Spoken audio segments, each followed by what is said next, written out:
இன்றைக்கி இந்த வீடியோவில் ஒரு முக்கியமான ஜோதிட ஆன்மீக தகவல்களை தான் பார்க்க போகிறோம். ஸோ என்ன பார்க்க போகிறோம் அப்படிங்கிறத இன்ட்ரோவில் வந்து ஷேர் பண்ணுறேன்.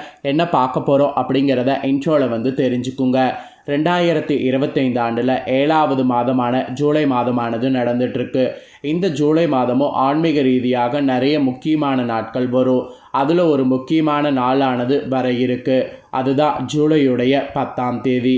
அன்றைக்கி தமிழ் மாதம் பார்த்திங்கன்னு வச்சுக்கோங்களேன், 3வது மாதமான ஆனி மாதம் இருக்குல்ல, அதனுடைய 26ஆம் நாள் கிழமை அன்னைக்கு வியாழக்கிழமை.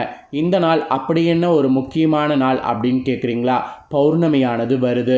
வரக்கூடிய பௌர்ணமி ஆனி மாதத்தில் வரக்கூடிய பௌர்ணமி. இந்த பௌர்ணமி சாதாரண பௌர்ணமி கிடையாது. சூரியன் மிதுன ராசியில் இருக்கும்போது வரக்கூடிய பௌர்ணமி. அதனால் இது மிதுன பௌர்ணமி என்றும் அழைக்கப்படும். இந்த பௌர்ணமி அன்னைக்கு கிரகநிலைகளில் ஏற்படக்கூடிய மாற்றங்களால் ஒவ்வொரு ராசிக்காரங்களுக்கும் தலையெழுத்து மாறும். அப்படி மாறக்கூடிய தலையெழுத்தை அந்தந்த ராசிக்காரங்க தெரிஞ்சு பலனடையணுங்கிறதுனால ஒவ்வொரு ராசிக்காரங்களுக்கும் என்ன நடக்குங்கிறத ஷேர் பண்ண போகிறேன். அதில் இன்றைக்கி ஃபஸ்ட்டு மேஷ ராசிக்காரங்களுக்கு ஸ்டார்ட் பண்ண போகிறேன். மேஷ ராசிக்காரங்க, உங்களோட ராசிக்கு இந்த பௌர்ணமி என்ன மாதிரியான மாற்றத்தை கொண்டு வரப்போகுதுங்கிறத தெரிஞ்சுக்குங்க. பௌர்ணமி, அமாவாசை இந்த 2 நாளுமே பிரபஞ்சத்தில் மிகவும் முக்கியமான நாள். ஸோ ஒவ்வொரு மாதம் வரக்கூடிய பௌர்ணமி அந்த அமாவாசை வந்து என்ன மாதிரி வந்து சிறப்புங்கிறத நான் ஷேர் பண்ணி அதற்கான பலனையும் எக்ஸ்பிளைன் பண்ணிட்டு வரேன். அதன்படி இப்போ ஆனி பௌர்ணமி வர்றதுனால இந்த பௌர்ணமியுடைய சிறப்பையும் இந்த பௌர்ணமியிலேருந்து என்ன நடக்குங்கிறதையும் ஷேர் பண்ண போகிறேன். ஸோ ஆனி பௌர்ணமி அன்னைக்கு நான் சொல்லக்கூடிய இந்த ஒரு பரிகாரம் மேஷ ராசிக்காரங்க நீங்கள் செய்தீங்கன்னா உங்கள் வாழ்க்கையில் ஓஹோன்னு வரலாம். ஆனி மாத பௌர்ணமியில் ஒரு மாலையை மட்டும் சாத்தி மகாலட்சுமியை வழிபட்டால் செல்வ மழை பொழியும் என்பது சொல்லப்படுது. ஸோ ஆனி மாத பௌர்ணமியில் அப்படி என்ன ஒரு மாலையை சாத்தணும் அப்படிங்கிறத மேஷ ராசிக்காரங்க உங்களுக்கு சொல்கிறேன். ஃபஸ்ட்டு அந்த ஆன்மீக பரிகாரத்தை தெரிஞ்சுக்குங்க. அதுக்கப்புறம் உங்களோட ராசிக்கு இந்த பௌர்ணமிக்கு பிறகு என்ன பலன் கிடைக்குங்கிறத பார்க்கலாம். ஆனி மாத பௌர்ணமிங்கிறது ரொம்பவே விசேஷமானதாக கருதப்படுது. இந்த 2025 வருடத்தில் ஆனி மாத பௌர்ணமி வியாழக்கிழமையில் வர இருக்குது. இந்த நாளில் மகாலட்சுமியும் குபேர தேவியும் வழிபட்டால் நமக்கு செல்வ மழை பொழியும்.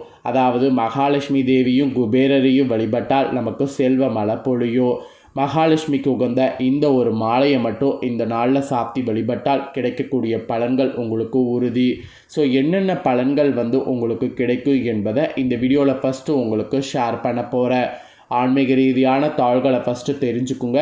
அதுக்கப்புறம் ஜோதிட ரீதியாக பௌர்ணமியில் கிரகநிலைகளால் என்ன நடக்குங்கிறத பார்க்கலாம். ஆனி மாத பௌர்ணமி மட்டும் இல்லை, எல்லா பௌர்ணமியிலுமே பொதுவாக நல்ல விஷயங்கள் செய்யலாம். அதில் முகசவரம் செய்வது, முடி வெட்டுவது, மொட்டை போடுவது, நகை வெட்டுவது இந்த மாதிரி கட்டாயம் செய்யக்கூடாது. நல்ல காரியங்கள் செய்யலான்னா இதையும் செய்தால் நல்லது அப்படின்ட்டு நிறைய பேர் செய்கிறோம். மேஷ ராசிக்காரங்க இந்த மாதிரியான விஷயங்களை இந்த நாளில் தவிர்த்துக்குங்க. முடிந்தவரை இந்த நாளில் சைவ உணவுகளை எடுத்துக்கொள்வது ரொம்ப நல்லது. பௌர்ணமி வந்து பிரபஞ்சத்தின் சக்தி அதிகரித்து காணப்படும். இந்த நாளில் நாம் வேண்டுதல் அப்படியே வந்து வைத்தா அது பலிக்கும். அதனால தான் பெரும்பாலான பரிகாரங்கள் பௌர்ணமி நாட்களில் செய்யப்படுது. பௌர்ணமியில் கிரிவலம் வருவது கூட இதனாலேயே ரொம்ப விசேஷமானது. நிலவின் ஒளி நம்ம மீது படும்போது நம்ம மனதில் இருக்கக்கூடிய சஞ்சலங்கள் யாவும் தீரும். இந்த நாளில் முக்கிய முடிவுகள் எடுக்கக்கூடாது என்று கூறுவாங்க. ஏன்னா பௌர்ணமியில் நம்ம மனசு பார்த்திங்கன்னு வச்சுக்கோங்களேன், தெய்வத்தோடு மட்டும்தான் இருக்கணும். பௌர்ணமியில் வீடு கட்டுவது, சுபகாரியங்கள் செய்வது, வீடு புதுப்பிக்கிறது இந்த மாதிரிவற்றை செய்யலாம். மேலும் இந்த பௌர்ணமி அப்போ மௌன விரதம் மேற்கொள்வது ரொம்ப நல்லது. தேவையற்ற அசுப வார்த்தைகளை பிரயோகிக்கக்கூடாது. இந்த நாளில் சுப வார்த்தைகளை பிரயோகப்படுத்தி இறைவனை நினைத்து தியானம் மேற்கொண்டால் 1 வருடம் தவம் செய்வதற்கு சமமாகும். பௌர்ணமி நாளில் காலையிலே வீடு முழுவதும் சுத்தம் செய்திருங்க. பூஜை அறையை சுத்தம் செய்திருங்க. குளித்து சுத்தமாகிட்ட பின்னாடி நீங்கள் வாசலில் வண்ண கோலங்கள் போடுங்க. தாமரை பூ கோலம் போடுவது நல்லது. தெய்வீக கோலங்கள் வரைந்தாலும் ரொம்ப நல்ல பலனை கொடுக்கும். இந்த நாளில் மகாலட்சுமியை உங்கள் வீட்டுக்கு மன மகிழ்ச்சியோடு வருவதற்கு உரிய எல்லா ஏற்பாடுகளையும் நீங்கள் செய்யுங்க. மகாலட்சுமியின் மனம் குளிர செய்ய அவங்களுக்கு பிடித்தமான இந்த ஒரு பொருளால் மாலை கட்டி சாற்றுங்க. நல்ல வாசத்துக்கு பெயர் போன மூலிகை பொருளாக இருக்கக்கூடிய ஏலக்காய் தான் அந்த பொருள். சமையலுக்கு பயன்படுத்தக்கூடிய இந்த ஏலக்காயை பயனுள்ள வகையில் மகாலட்சுமிக்கு மாலை போல மஞ்சள் நூலால் கோர்த்து சாற்றுங்க. பின்னர் மகாலட்சுமிக்குரிய நெய்வேத்தியங்கள் படைத்து இனிப்பு பண்டங்கள் வைத்து குத்து விளக்கில் 2 5 முகத்திலும் 5 திரியிட்டு நெய் அல்லது நல்லெண்ணெய் ஊற்றி தீபம் ஏற்றுங்க. அதே போல் என்னதான் குத்து விளக்கு, காமாட்சம்மன் விளக்கு போன்றவற்றை ஏற்றினாலும் பௌர்ணமி என்று ஒரு அகல் விளக்காவது பூஜை அறையில் எரிய வேண்டும். அதே போல் தலைவாசலில் 2 அகல் விளக்குகளை இருபுறம் வைத்து 2 திரிகளை போட்டு தீப சுடரை எரிய வைங்க. இதனால் குடும்பத்தில் இருக்கக்கூடிய கஷ்டங்கள் யாவும் நீங்கும். நீங்கள் நினைத்தபடி நடக்கும். கடன் தொல்லைகள் தீரும். ஸோ மாலை 6 மணிக்கு மேல் யாருக்கும் கடன் இந்த நாளில் கொடுக்கக்கூடாது. அதே போல் நீங்கள் கடன் தொகையிலிருந்து ஒரு பகுதியை அன்றைய நாள் 6 மணிக்குள் கொடுத்து விட்டு வரலாம். இதனால் விரைவில் கடனும் அடையும் என்பது ஐதீகம். இது போல் எண்ணற்ற பலன்களை தரக்கூடிய இந்த ஆனி மாத பௌர்ணமியை தவற விட்டு விடாதீங்க. கண்டிப்பாக பார்த்தீங்கன்னு வச்சுக்கோங்களேன், இந்த ஆனி மாத பௌர்ணமி ரொம்பவே சக்தி வாய்ந்த பௌர்ணமி.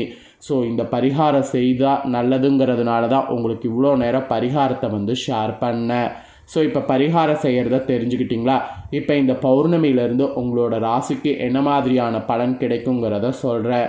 ஸோ என்ன மாதிரியான பலன் கிடைக்கும் அப்படிங்கிறத தெரிஞ்சுக்குங்க. மேஷராசி அஸ்வினி, பரணி, கார்த்திகை 1ஆம் பாதத்தில் பிறந்தவங்களுக்கு இந்த கணிப்பு கரெக்டாக இருக்கும். ஸோ மேஷராசி இந்த நட்சத்திரத்தில் பிறந்தவங்க வீடியோவை ஸ்கிப் பண்ணாமல் பாருங்கள். மேஷராசிக்காரங்களுக்கு இந்த பௌர்ணமியிலிருந்து பணவரவு அதிகமாகி பொருளாதாரம் ஓங்கும். முயற்சிகள்லாம் நீங்கள் செய்கிறதுல சாதகமான பலன் கிடைக்கும். ராசிநாதன் செவ்வாய் சனியை பார்க்கறதுனால சுதந்திர எண்ணமானது உண்டாகும். சின்ன சின்ன விஷயங்களில் கூட மனநிறைவு ஏற்படும். அப்புறம் தொழில் வியாபாரத்தில் ஈடுபட்டு இருக்கிறவங்களுக்கும் உங்கள் வியாபாரம் தொடர்பாக இந்த பௌர்ணமியிலிருந்து பயணம் செல்ல நேரிடலாம். போட்டிகள்லாம் விலகும். வாடிக்கையாளர்கள் கருத்துக்கு மாற்று கருத்து சொல்லாமல் அனுசரித்து செல்வது நன்மை தரும். ஸோ அந்த மாதிரி ரொம்ப ஸ்போர்ட்டிவாக இருக்கணும்.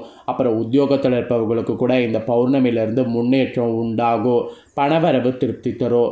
மேலிடம் உங்களிடம் நல்ல அணுகுமுறையை நீட்டிக்கும். அது மட்டும் இல்லாமல் மேலிடத்தில் சொல்வதற்கேற்ப நீங்கள் நடந்துக்கிட்டிங்கன்னா ப்ரொமோஷன் கூட கிடைக்கும். அப்புறம் குடும்பத்தில் இந்த பௌர்ணமியிலேருந்து உங்கள் ராசிக்கு மகிழ்ச்சியான சூழ்நிலை காணப்படும். வீட்டில் சுபகாரியங்கள் நடக்கும். உடல் ஆரோக்கியம் பெறும். வார்த்தைகளில் நிதானத்தை கடைப்பிடிப்பது மற்றவர்களிடம் கருத்து வேற்றுமை ஏற்படாமல் தடுக்கும். வாழ்க்கை துணையுடைய நலனில் அக்கறையானது காட்டணும். அப்புறம் அந்த மாதிரியெல்லாம் நீங்கள் இருக்கும்போது உங்களுக்கு நிறைய மாற்றங்கள் ஏற்படும்.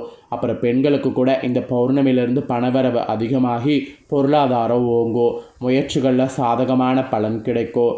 சின்ன விஷயங்களில் கூட கவனமாக செய்யணும். அப்போ தான் பெரிய விஷயங்கள் உங்களால் ஈஸியாக சாதிக்க முடியும். இது பெண்களுக்கு சொல்லப்பட்டிருக்கு. அப்புறம் கலைத்துறையில் இருக்கிறவங்களுக்கு சொல்லப்பட்டிருக்கு. கலைத்துறையில் இருக்கிறவங்களுக்கு இந்த பௌர்ணமியிலேருந்து தேவையான பொருட்களை வாங்கணும்னு நினச்சிங்கன்னா வாங்குங்க.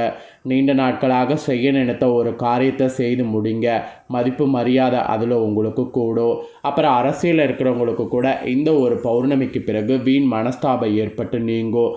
நண்பர்களிடையே சுமூக உறவு இருக்க விட்டு கொடுத்து செல்வது நல்லது. வாழ்வில் முன்னேற அக்கறையானது காட்டணும். மன துணிவு உங்களுக்கு அதிகரிக்கும். பணவரவு எதிர்பார்த்தபடி திருப்திகரமாக இருக்கும். ஸோ இந்த மாதிரி பல மாற்றங்கள் ஏற்படும். அப்புறம் மாணவர்களுக்கு கூட சக மாணவர்களுடைய கருத்துக்களுக்கு மாற்று கருத்துக்களை கூறாமல் அனுசரித்து செல்வது சுமூகமான சூழ்நிலையை ஏற்படுத்தும். கல்வியில் கூட முன்னேற்றம் காணப்படும். ஸோ இந்த மாதிரி தான் உங்களோட ராசிக்கு இந்த பௌர்ணமிக்கு பிறகு பலன்கள் கிடைக்கும் என்பது குறிப்பிடப்பட்டிருக்கு. இதில் நட்சத்திரத்துக்கு ஏற்பவும் சொல்லப்பட்டிருக்கு, அதுவும் சொல்கிறேன். ஃபஸ்ட்டு அஸ்வதி நட்சத்திரத்தில் பிறந்த மேசத்துக்கு சொல்லப்பட்டிருக்கு. உங்களுக்கு இந்த பௌர்ணமியிலேருந்து உத்தியோகத்தில் இருப்பவர்களுக்கு வீண் அலைச்சலும் டென்ஷனும் ஏற்பட்டு நீங்கும். வீண் வாக்குவாதங்களை தவிர்ப்பது நல்லது. கணவன் மனைவிக்கிடையே தேவையில்லாத ஒரு விஷயத்தால் கருத்து வேற்றுமை உண்டாகலாம். பிள்ளைகளால் திடீர் செலவு உண்டாகும். ஸோ கொஞ்சம் உஷாராக இருங்க. அப்புறம் பரணியில் பிறந்தவங்களுக்கு சொல்லப்பட்டிருக்கு. உங்களுக்கு இந்த பௌர்ணமியிலேருந்து யாரையும் எதிர்த்து கொள்ளாமல் அனுசரித்து செல்வது நன்மை தரும். வீண் மனக்கவலை, காரிய தாமதம் உண்டாகும். பணவரவு அதிகரிக்கும். வாக்குவன்மை ஏற்படும். உங்கள் பேச்சுக்கு மற்றவர்கள் செவி சாய்ப்பாங்க. புதிய நண்பர்கள் கிடைப்பாங்க. தொலை தூரத்தில் இருந்து நல்ல தோள்கள் சேரும். ஸோ அதெல்லாம் எடுத்துக்கோங்க. அப்புறம் கார்த்திகையில் பிறந்த மேசத்துக்கு சொல்லப்பட்டிருக்கு. உங்களுக்கு இந்த பௌர்ணமியிலேருந்து தொழில் வியாபாரத்தில் முன்னேற்றம் காணப்படும். லாபம் கூடும். பழைய பாக்கிகள் வசூலாகும். வியாபார தொழில் தொடர்பான கடித போக்கு சாதகமான பலனை தரும். புதிய ஆர்டர்கள் கிடைக்க பெறுவீங்க. பணியாளர்கள் மூலம் நன்மை உண்டாகும். உத்தியோகத்தில் இருப்பவர்களுக்கு திறமையாக எதையும் செய்து முடித்திங்கன்னா பாராட்டு கிடைக்கும். ஸோ இந்த மாதிரி நட்சத்திரத்துக்கு ஏற்ப உங்களோட ராசிக்கு என்ன நடக்குங்கிறதையும் சொல்லிட்டேன். ஸோ பரிகாரமும் தெரிஞ்சிருப்பீங்க, உங்கள் ராசிக்கு என்ன நடக்குங்கிறதையும் தெரிஞ்சிருப்பீங்க. ஸோ தெரிஞ்ச இந்த தாள்களுக்கு ஏற்ப நடந்து பலன் பெறுங்க. நீங்கள் இதை பார்த்து பலன் அடைஞ்சது போல் உங்கள் ஃப்ரெண்ட்ஸ் ஃபேமிலியில் இருக்கிறவங்களும் பார்த்து பலன் அடையணும் அப்படின்னு நினச்சிங்கன்னா வீடியோ லைக் பண்ணி உங்கள் ஃப்ரெண்ட்ஸ் ஃபேமிலிக்கு ஷேர் பண்ணுங்கள். உங்கள் ஃப்ரெண்ட்ஸ் ஃபேமிலியில் இருக்கிறவங்களும் வீடியோ பார்க்கட்டும். அவங்களும் மேஷ ராசிக்காரங்களாக இருந்தாங்கன்னா இந்த முக்கியமான தாள்களை தெரிஞ்சு இதற்கேற்ப நடந்து பலன் அடையட்டும். இதே போல் புதிய தாள்களை தெரிந்து கொள்ள சேனலை சப்ஸ்கிரைப் பண்ணுங்கள். நெக்ஸ்ட்டு ரிஷப ராசிக்காரங்களுக்கு பௌர்ணமி பலனோடு வந்து சந்திக்கிறேன். தேங்க்யூ.